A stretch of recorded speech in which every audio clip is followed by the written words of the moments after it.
Bismillahirrahmanirrahim. Assalamualaikum warahmatullahi wabarakatuh. Salam guru belajar. Apa kabar Bapak Ibu guru belajar hebat semuanya di seluruh Nusantara? Saya berharap kita semua dalam keadaan sehat walafiat dan dapat melaksanakan aktivitas kita seperti biasanya. Baiklah Bapak guru belajar hebat sekalian. Video saya kali ini adalah tentang program guru belajar seri pendidikan inklusif.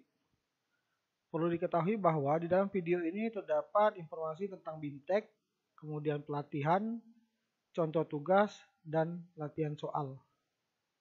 Pada video pertama ini, edisi pertama, saya akan membahas tentang BIMTEK seri pendidikan inklusif.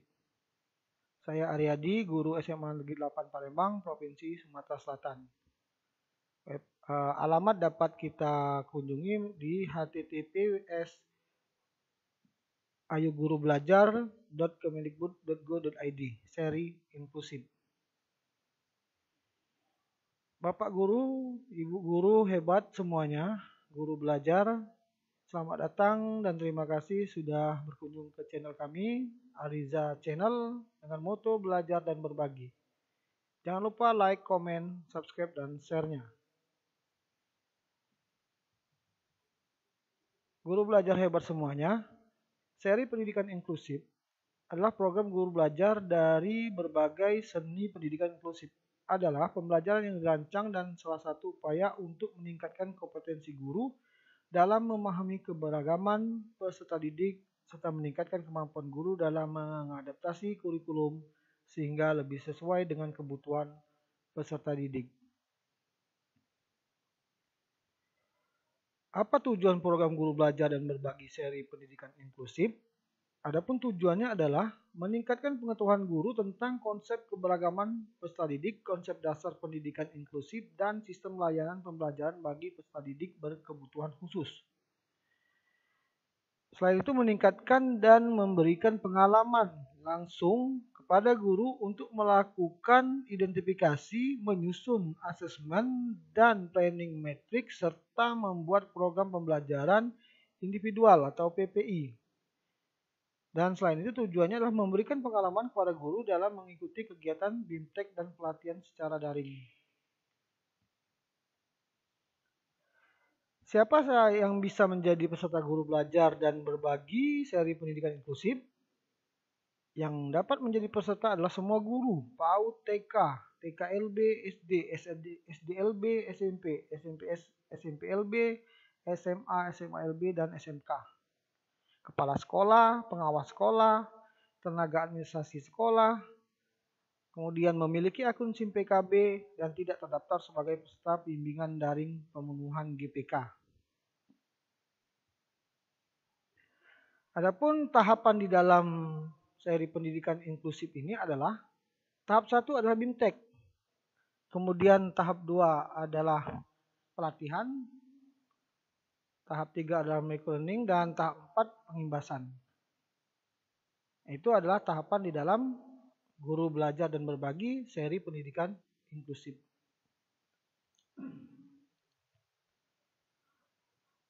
Adapun jadwal pelaksanaan, pendaftaran terdiri dari angkatan 1 sampai 8. Untuk lebih jelasnya nanti bisa dilihat di laman guru belajar dan berbagi.kemendikbud.go.id. Kemudian BIMTEK juga ada 8 angkatan dan diiringi dengan pelatihan, kemudian microlearning dan pengimbasan. Kalau sudah terdaftar, peserta akan mengikuti BIMTEK. Selesai BIMTEK, pelatihan. Kemudian yang berhak mengikuti microlearning adalah yang selesai pelatihan. Kemudian adanya pengimbasan. Nah, ini adalah tampilan di e-learning yang sudah saya ikuti. Kebetulan saya mengikuti seri guru pendidikan inklusif angkatan pertama, di mana saya sudah menyelesaikan BIMTEK, kemudian pelatihan. Hanya tinggal nanti mengikuti microlearning dan pengimbasan. Dan kalau kita sudah tuntas, maka akan muncul seperti ini. Setelah melewati tahapan-tahapan dari konten-konten dan topik serta kuis yang tersedia di LMS atau e-learning dari pendidikan inklusif ini.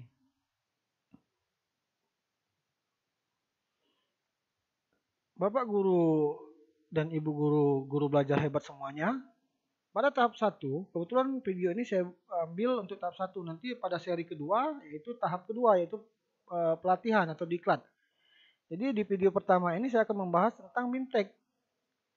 Jadi program guru belajar seri pendidikan inklusif oleh Direktorat Guru dan Tenaga Pendidikan Menengah dan Pendidikan Khusus merupakan kegiatan dirancang untuk menjawab tantangan guru-guru di sekolah penyelenggara pendidikan inklusi agar mereka mampu melayani keragaman usaha didik di kelasnya masing-masing. Program ini dilaksanakan melalui 3 tahapan, yaitu bimbingan teknis atau BIMTEK, pelatihan, dan pengimbasan. Tujuannya tadi sudah dijelaskan di awal, yaitu meningkatkan pengetahuan guru tentang konsep keberagaman, kemudian memberikan pengalaman langsung pada guru untuk melakukan identifikasi, asesmen, planning matrix, serta membuat program PPI, dan ini dilaksanakan pada tahap 2. Jadi langsung pelaksanaan praktek langsung bagaimana melakukan identifikasi, kemudian menyusun asesmen, planning matrix, serta membuat program pembelajaran individual. Ini nanti akan dijelaskan pada video kedua tentang pelatihan. Kemudian memberikan pengalaman kepada guru dan dalam mengikuti kegiatan BIMTEK dan diklat secara daring. Guru belajar hebat semuanya. Materi pada tahap 1 di BIMTEK itu ada materi 1 konsep keberagaman peserta didik. Kemudian materi kedua adalah karakteristik peserta didik berkebutuhan khusus. Materi 3 kebutuhan pembelajaran peserta didik berkebutuhan khusus. Dan semua materi ini dapat diunduh melalui e-learning masing-masing di SIM PKB. Nah, kita masuk kepada latihan soal. Soal ini dipersiapkan untuk tes akhir. Jadi soal ini dipersiapkan untuk tes akhir dan ini merupakan soal latihan yang mungkin bisa berguna pada saat tes akhir BIMTEK. Jadi soal ini bukan merupakan bocoran soal, tetapi soal latihan yang diperoleh atau didapatkan dari masing-masing pembelajaran pada setiap materi. Oke, kita lihat soal-soalnya guru belajar hebat semuanya, yaitu yang pertama, kegiatan yang dilakukan setelah mengidentifikasi peserta didik sebagai dasar untuk membuat program disebut kegiatan apa? Apakah monitoring, identifikasi, klasifikasi, diagnosa, atau asesmen? Jawaban yang tepat di sini adalah asesmen. Soal berikutnya, orang tua Vina memiliki latar belakang pendidikan terbatas. Sehingga ketika diskusi dengan guru, banyak hal-hal yang membingungkan mereka. Kondisi tersebut merupakan salah satu hambatan keterlibatan orang tua dalam penyusunan PPI, program pembelajaran individual, yaitu perkembangan bahasa, keterbatasan latar belakang pendidikan, kurangnya pemahaman terhadap budaya orang tua, masalah komunikasi dan memahami istilah-istilah pendidikan, serta keterbatasan logistik. Maka jawabannya adalah masalah komunikasi dan memahami istilah-istilah pendidikan. Soal berikutnya, guru di sekolah inklusif yang memiliki peserta didik berkebutuhan dengan hambatan pendengaran harus memberikan layanan kebutuhan pembelajaran untuk mengembangkan kemampuan dasar berupa kemampuan berperilaku adaptif, kemampuan activity daily living, kemudian kemampuan berbahasa dan berkomunikasi, kemampuan mobilitas atau kestabilan emosi. Maka jawabannya adalah kemampuan berbahasa dan berkomunikasi. Soal berikutnya, peserta didik yang menunjukkan perilaku unik dan asik dengan dirinya sendiri, tidak memiliki minat untuk bekerja sama dengan teman-temannya, enggan berkomunikasi untuk berinteraksi dengan lingkungannya. Karakteristik tersebut lebih tepat menggambarkan ciri perilaku PDBK dengan jenis hambatan, tunanetra, tunadaksa, spektrum autisme, tunagrahita atau tunarungu. Jawabannya adalah spektrum autisme.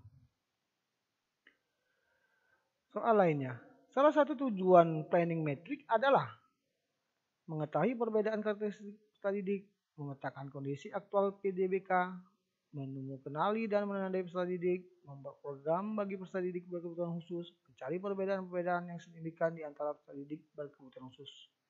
Maka salah satu tujuan planning metrik adalah memetakan kondisi aktual PDBK, peserta didik berkebutuhan khusus. Soal lainnya, keterbatasan atau kurangnya kemampuan atau yang dihasilkan dari impairment untuk menampilkan aktivitas sesuai dengan aturannya atau masih dalam batas normal biasanya digunakan dalam level individu. Pernyataan ini lebih menggambarkan makna dari handicap, disability, impairment, underachievement, underactuality. Maka jawaban yang tepat adalah disability. Pelaksanaan proses belajar mengajar di kelas secara umum sama dengan kegiatan proses belajar mengajar pada kelas reguler. Selain itu terdapat peserta didik reguler, terdapat pula peserta didik berkebutuhan khusus. Di samping menerapkan prinsip-prinsip umum dalam mengelola proses pembelajaran mengajar, guru harus mempraktikkan prinsip-prinsip khusus yang sesuai dengan kebutuhan PDBK. Pernyataan tersebut merupakan definisi penempatan peserta didik berkebutuhan khusus di kelas reguler dengan klaster, kelas khusus penuh, kelas reguler atau inklusi penuh, kelas reguler dengan klaster dan full out, kelas khusus dengan berbagai pengintegrasian. Jawaban yang benar adalah kelas reguler atau inklusi penuh. Soal lainnya, kegiatan mengenal atau menandai sesuatu yang masih bersifat gambaran umum atau kasar disebut kegiatan assessment, klasifikasi, monitoring, diagnose, atau identifikasi. Maka jawaban yang benar adalah identifikasi. Dalam pembelajaran di kelas, guru melibatkan anak berkebutuhan khusus untuk terlibat secara aktif dalam berbagai kegiatan ekstrakurikuler yang sesuai dengan kemampuan dan minat anak kebutuhan khusus. Sifat kegiatan ini adalah lebih tepat menggambarkan konsep to play, to love, to live, to work, atau to learn. Jawaban yang benar adalah to play. Soal berikutnya, modifikasi kurikulum yang mengacu langsung pada standar kompetensi lulusan SKL, kompetensi INSI, KI, kompetensi dasar, KD, dan indikator adalah evaluasi, proses, media pembelajaran, tujuan, atau materi. Jawaban yang benar adalah tujuan. Alat identifikasi diperlukan untuk menentukan aspek apa saja yang menjadi fokus perhatian ketika melakukan proses identifikasi. Di antara aspek yang penting untuk digali saat identifikasi anak yang memerlukan layanan pendidikan khusus adalah yaitu riwayat perkembangan anak, informasi atau data orang tua wali anak, dan informasi profil hambatan anak. Jadi di sini perkembangan anak intinya adalah data orang tua atau wali anak dan profil hambatan anak.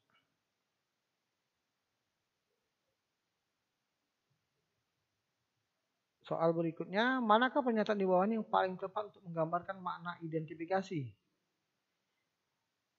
Guru mulai merasakan ada yang berbeda dari salah satu peserta didik yang ada di sekolah atau di kelasnya. Soal berikutnya, PDBK yang tidak mampu beradaptasi di kelas reguler karena kemampuan intelektualnya dapat digunakan program pembelajaran remedial, pembelajaran homeschooling, pembelajaran berkelompok, program pembelajaran individual, atau pembelajaran fleksibel. Maka jawabannya adalah program pembelajaran individual atau PPI. Pendidikan yang tidak sekedar memindahkan atau menempatkan penyandang disabilitas di sekolah reguler, tapi anak berkebutuhan khusus harus diterima di sekolah tanpa syarat dan program sekolah harus menyesuaikan kebutuhan anak merupakan pengertian dari pendidikan inklusif. Ya. Penataan ruang kelas harus memungkinkan anak untuk bergerak, berinteraksi, berdiskusi, dapat mengakses alat bahan secara mandiri sesuai dengan kebutuhannya. Hal tersebut merupakan prinsip penataan ruang inklusif yaitu prinsip berpusat pada anak atau child center. Manakah pernyataan di bawah ini yang paling tepat untuk menggambarkan makna keberagaman peserta didik? Jadi di sini adalah yang pasti kondisi nyata yang ada di sekolah inklusif yang menerima perbedaan peserta didik baik secara fisik, mental, akademik, sosial, budaya, dan sekolah berupaya mengakomodasi perbedaan tersebut dalam proses pembelajaran. Jadi intinya adalah kondisi nyata yang ada, kemudian mengakomodasi perbedaan tersebut dalam proses pembelajaran. Itulah untuk makna dari keberagaman peserta didik. Berikutnya, salah satu tujuan dilakukannya identifikasi di kelas adalah sebagai proses penjaringan atau screening. Yang dimaksud penjaringan dalam konteks ini adalah menandai anak-anak mana yang merupakan gejala-gejala tertentu. Soal berikutnya, sebuah desain harus dapat mengakomodir beragam pilihan kenyamanan dan kebutuhan dalam penggunaannya. Hal tersebut merupakan prinsip desain universal, pengembangan aksesibilitas sarana dan prasarana dalam layanan pendidikan inklusif yang ramah anak, yaitu jelas jawabannya adalah prinsip fleksibel dalam penggunaannya.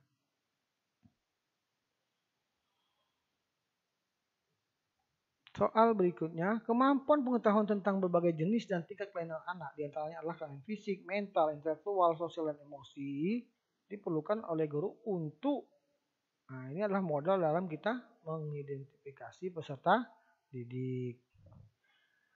Proses menemukan ahli peserta didik sebelum yang bersangkutan mengikuti pembelajaran merupakan pengertian dari identifikasi, ya. Jadi identifikasi itu awal, ya, penting sekali di dalam kegiatan pembelajaran pada anak berkebutuhan khusus atau adanya kelainan atau hambatan dari anak di sekolah. Soal berikutnya, di bawah ini informasi berharga yang didapat dengan adanya keterlibatan orang tua dalam penyusunan PPI, yaitu, nah, jadi keterlibatan orang tua itu berkaitan dengan hambatan, ketidakmampuan, dan masalah pada anak atau peserta didik. Ya. Terakhir, penggantian kurikulum karena tidak mungkin dilakukan oleh siswa berkebutuhan pendidikan khusus. Pengembangan kurikulum model adaptasi seperti ini adalah duplikasi, substitusi, modifikasi, omisi, atau ekskalasi, yaitu substitusi. Demikianlah pembahasan mengenai guru belajar dan berbagi seri pendidikan inklusif bagian pertama, yaitu tahap 1 tentang bimbingan teknis atau BIMTEK. Video berikutnya akan saya buat mengenai penjelasan tentang tahap 2, yaitu pelatihan. Demikianlah untuk pembahasan tentang tahap 1 BIMTEK pada program guru belajar dan berbagi seri pendidikan inklusif oleh Kementerian Pendidikan dan Kebudayaan Republik Indonesia. Atas perhatiannya terima kasih, atas segala kekurangan saya mohon maaf. Jangan lupa like, comment, subscribe, dan share-nya. Sampai berjumpa kembali pada video-video selanjutnya yang insya Allah bermanfaat bagi kita semua. Saya akhiri dengan wabillahi taufiq wal hidayah. Wassalamualaikum warahmatullahi wabarakatuh. Terima kasih.